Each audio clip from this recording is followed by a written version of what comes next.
그에게 이르시되 일어나 가라 내 믿음이 너를 구원하였느니라 하시더라. 아멘. 오늘 본문에는 서로 다른 이야기들이 섞여 있는 것처럼 보입니다. 그러나 예수님은 이 모든 말씀을 통해 한 가지 주제를 말씀하십니다. 그것은 참된 믿음은 특별한 능력을 소유하는 것이 아니라 하나님의 말씀을 신뢰하며 살아가는 삶이라는 것입니다. 먼저 예수님은 제자들에게 서로를 실족하게 하지 말라고 하십니다.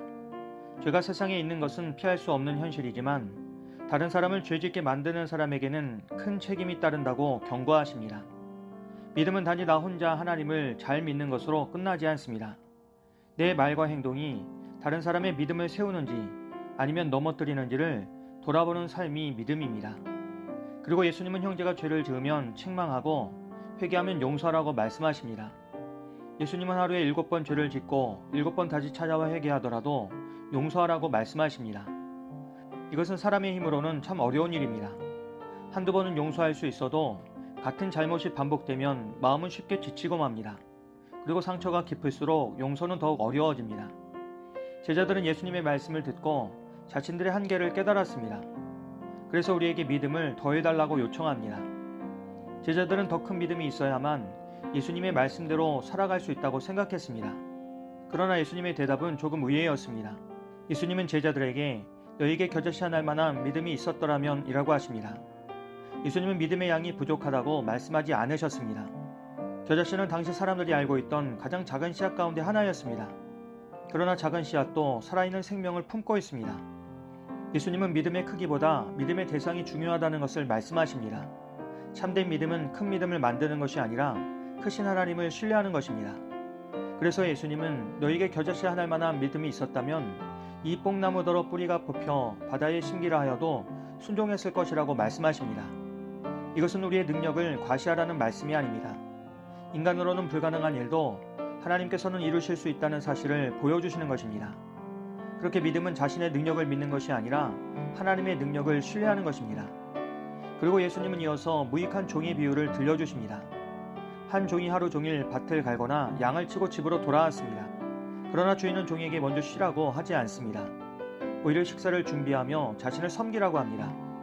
종은 그 일을 모두 마친 후에야 식사할 수 있습니다. 당시의 종에게는 이것은 너무나 당연한 일이었습니다. 종은 주인을 섬기기 위해 존재했기 때문입니다. 예수님은 이와 같이 너희도 명령받은 것을 다 행한 후에 우리는 무익한 종입니다. 우리는 우리가 해야 할 일을 한 것뿐입니다 라고 말하라 하십니다. 여기서 무익하다는 말은 가치가 없다는 뜻이 아닙니다. 하나님 앞에서 공로를 내세울 수 없다는 의미입니다.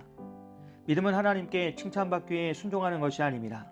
하나님이 우리의 주인이시기에 당연히 순종하는 삶입니다. 그러므로 믿음은 자신의 수고를 자랑하는 것이 아니라 맡겨진 일을 감사함으로 감당하는 겸손한 태도입니다. 그리고 예수님이 예루살렘으로 가시는 길이었습니다.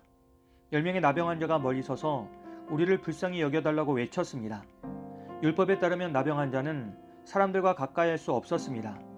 그래서 그들은 멀리 서서 도움을 요청한 것입니다. 예수님은 그들을 보시고 가서 제사장들에게 너희 몸을 보이라고 하십니다.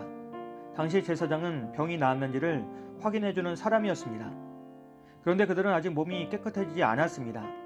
눈에 보이는 것은 아무것도 변하지 않았습니다. 그럼에도 불구하고 그들은 예수님의 말씀을 믿고 길을 떠났습니다. 그리고 성경은 그들이 가다가 깨끗함을 받았다고 합니다. 나병 환자들은 병이 나은 후에 순종한 것이 아니라 아직 아무런 변화가 보이지 않는 상황에서 먼저 순종했습니다. 그리고 순종하는 과정 속에서 하나님의 능력을 경험했습니다.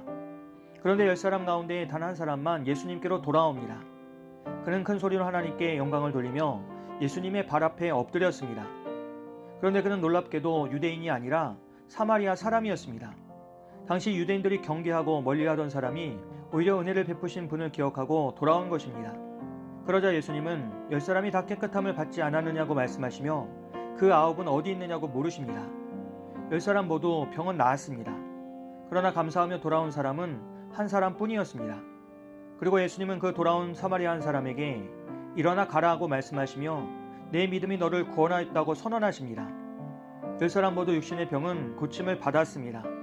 그러나 예수님은 돌아온 한 사람에게만 구원을 말씀하십니다. 오늘 본문을 정리해보면 예수님은 믿음을 여러 가지 모습으로 보여주십니다. 먼저 믿음은 형제를 용서하는 것입니다. 그리고 믿음은 하나님의 말씀에 순종하는 것입니다. 겨자씨만한 믿음이라도 하나님을 신뢰하며 한 걸음을 내디딜 때 하나님께서는 역사하십니다. 또한 무익한 종이라 고백하는 종처럼 자신의 공로를 내세우지 않고 맡겨진 일을 충성스럽게 감당하는 삶이 믿음입니다. 그런가 하면 믿음은 받은 은혜를 기억하며 하나님께 감사하는 것입니다. 감사는 단순한 예의가 아니라 하나님을 향한 신뢰와 사랑의 표현입니다. 그래서 믿음은 언제나 하나님께 영광을 돌리는 삶으로 이어집니다. 우리는 종종 하나님께 더 큰 믿음을 달라고 기도합니다. 물론 그런 기도는 귀합니다.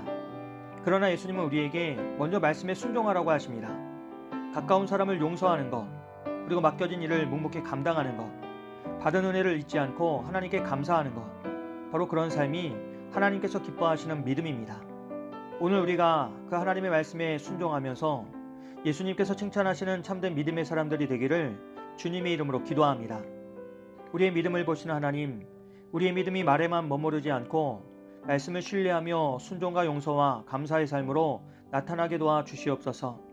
작은 믿음일지라도 크신 하나님을 의지하며 날마다 한 걸음씩 순종하게 하시고 받은 은혜를 잊지 않고 언제나 하나님께 영광 돌리는 삶을 살게 하여 주시옵소서. 예수님의 이름으로 기도합니다. 아멘.